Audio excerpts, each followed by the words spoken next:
Assalamualaikum warahmatullahi wabarakatuh. Nabi Ibrahim lahir di wilayah Kaldaniun, yaitu suatu kawasan di Babilonia. Ia hidup bersama dengan orang tuanya. Nabi Ibrahim alaihissalam adalah seorang yang hanif dan tidak termasuk orang-orang yang musyrik. Meskipun begitu, Al-Quran menjelaskan bahwa beliau memiliki seorang ayah yang menyembah berhala, sebagaimana disebutkan di dalam firman-Nya pada surat Al-Anbiya ayat 52-53, yang artinya, "Ingatlah ketika Ibrahim berkata kepada bapaknya dan kaumnya, 'Patung-patung apakah ini yang kamu tekun beribadat kepadanya?' Mereka menjawab, 'Kami mendapati bapak-bapak kami menyembahnya.'" Silsilah Ibrahim alaihissalam. Beliau merupakan keturunan ke-10 dari Nabi Nuh alaihissalam yang lahir melalui Sam.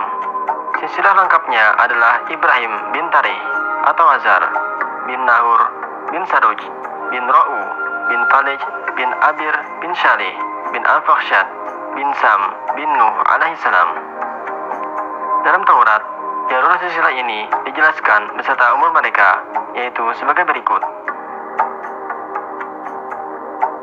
Dalam kitab Kejadian pasal 17 diceritakan, ketika Abram berumur 99 tahun, maka Tuhan menampakkan diri kepada Abram dan berfirman kepadanya, "Akulah Allah yang Maha Kuasa.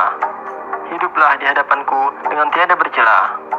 Aku akan mengadakan perjanjian antara aku dan engkau, dan aku akan membuat engkau sangat banyak." Lalu sujudlah Abram, dan Allah berfirman kepadanya, "Dari pihakku, inilah perjanjianku dengan engkau, yaitu engkau akan menjadi bapak sejumlah besar bangsa. Karena itu, namamu bukan Abram lagi, melainkan Abraham, karena engkau telah kutetapkan menjadi bapak bagi sejumlah besar bangsa." Para penulis Taurat sendiri mengatakan bahwa Abraham itu berasal dari kata Ab dan Ham, yang masing-masing berarti ayah, banyak, dan sebagian besar, atau ayah bagi sebagian besar manusia.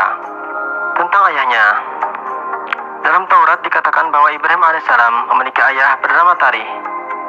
Ini berbeda dengan Al-Quran yang menyebutkan bahwa ayahnya adalah Azar.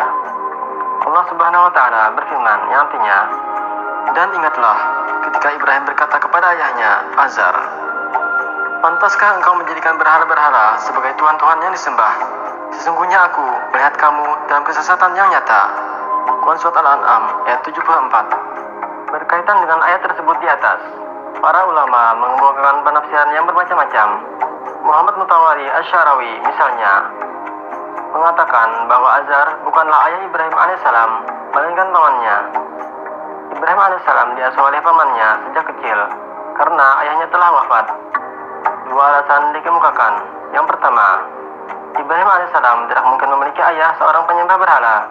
Karena itu bertentangan dengan sekian banyak hadis yang menegaskan kesucian silsilah Muhammad SAW hingga kepada Nabi Adam.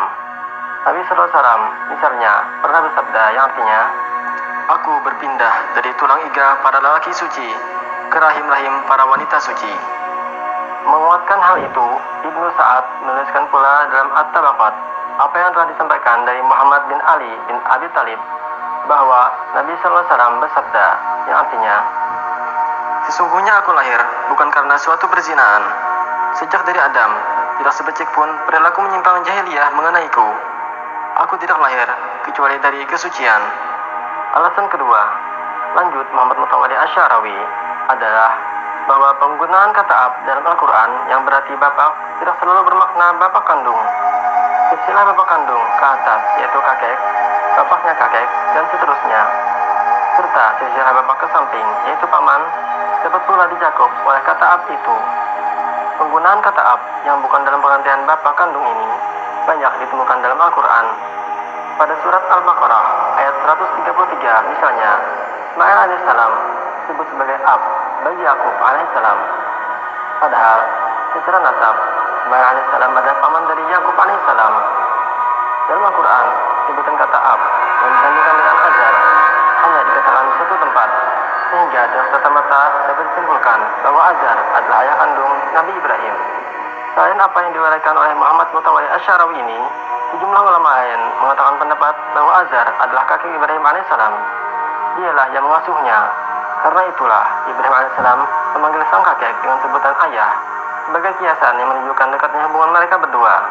Pendapat yang mengatakan bahwa Azar bukanlah ayah kandung Nabi Ibrahim mengacu pada hadis terjaganya kesucian nasab para nabi, seperti yang diriwayatkan oleh Ibnu Abbas bahwa Nur Muhammad tercipta sebelum Allah menciptakan Nabi Adam, lalu berpindah dari tulang rusuk atau sulbi yang suci dari rahim ke rahim yang suci.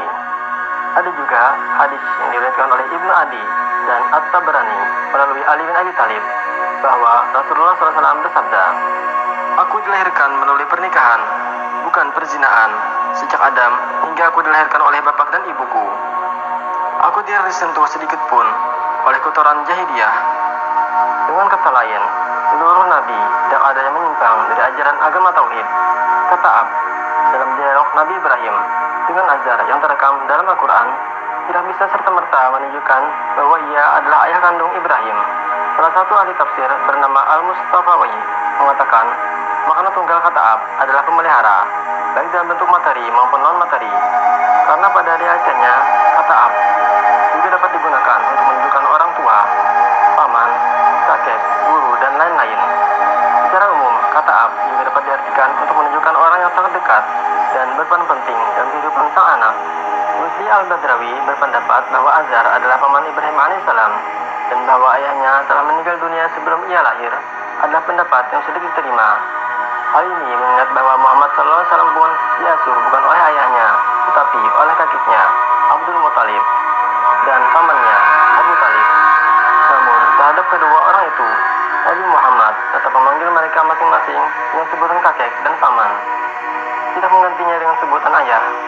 Sementara jelas pula kajian di kalangan sejarawan bahwa dalam safari hijrahnya dari Ur ke Haran, menurut sebuah riwayat, ada yang mengatakan bahwa ayah kandung Nabi Ibrahim sendiri bernama Tarak yang tidak pernah menyembah berhala. Sedangkan sebagian ulama tafsir lain yang beranggapan bahwa Azar adalah ayah kandung Nabi Ibrahim memiliki alasan bahwa tidak menutup kemungkinan ada leluhur Nabi Muhammad SAW yang musyrik. Mereka berpendapat yang dimaksud dalam hadis tersebut adalah bahwa leluhur Nabi terhindar dari hamil di luar nikah. Ada juga berpendapat bahwa tidak menjadi masalah jika terdapat leluhur Nabi yang musyrik, karena kenabian tidak berkaitan dengan ikatan keluarga dan nasab. Kata Ab dalam konteks tersebut ditafsirkan sebagai ayah kandung, dan Tarak adalah nama lain dari Azar dalam kitab Taurat. Dari pendapatan identitas Azar, banyak para mufasir yang kebingungan untuk menentukan sikap dalam menafsirkan persoalan hadis tentang kesucian nasab para nabi tersebut. Mufasir seperti Muhammad Quraish Shihab memilih diam, tidak banyak berkomentar dengan menghindari perdebatan yang berkepanjangan, serta berusaha netral. Walaupun pada kenyataannya, beliau cenderung beranggapan bahwa Azar bukanlah ayah kandung Nabi Ibrahim. Tafsir Al-Misbah sendiri lebih banyak mengajukan pandangan para mufasir yang menolak pendapat Azar ayah kandung Nabi Ibrahim, meski dalam terjemahan beliau tetap menggunakan kata bapak. Ulama lain berpandangan bahwa Azar dan Tari adalah nama yang sama. Ayah Ibrahim alaihissalam terkadang dipanggil dengan nama Azar, terkadang pula dipanggil dengan nama Tari. Hal ini merupakan lumrah karena Muhammad SAW sendiri terkadang dipanggil dengan nama Al-Mustafa atau Abu Al-Qasim. Sebuah kajian terbaru tentang masalah ini dilakukan oleh Rauf Abu Sa'adah. Ia menyimpulkan bahwa kata Azar dan terjemahan bahasa Arab untuk kata Tarikh yang merupakan bahasa Ibrani, bahasa yang digunakan oleh orang-orang Ulul Kaldan ketika itu. Dalam bahasa Ibrani, Tarikh bermakna beban yang memberatkan punggung. Kata wizir dalam bahasa Arab memiliki makna yang sama dengan Tarikh dalam bahasa Ibrani tersebut. Al-Quran menggunakan kata ini untuk arti yang sama. Pada beberapa kosakata bahasa Arab, huruf waw dan hamzah dapat saling menggantikan seperti kata akada dengan wakada. Oleh karenanya, kata wizir sangat mungkin berubah menjadi Azar. Penjelasan yang hampir sama dapat diberikan untuk Nabi Idris alaihissalam. Nama seorang nabi lain yang disebutkan di dalam Al-Quran, misalnya disebut oleh Taurat dengan nama Akhnuk. Wallahu a'lam bishawab.